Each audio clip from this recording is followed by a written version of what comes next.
We have this piece of cloth that we have to compare to these evidences. This one has a very specific pattern to it.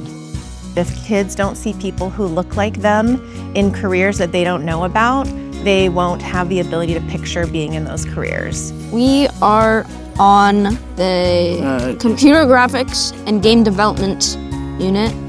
I can change the jump speed, the jump height, the speed of the character. I can create enemies like that big one over there. We really strive, follow your heart. Find something that you love to do. Because if you love doing it, you're never working a day in your life. This class hopefully gives them exposure to something that they're going to love doing and therefore be excited about for their careers that are ahead of them. Thank you, Gilead, for letting us be able to explore CTE.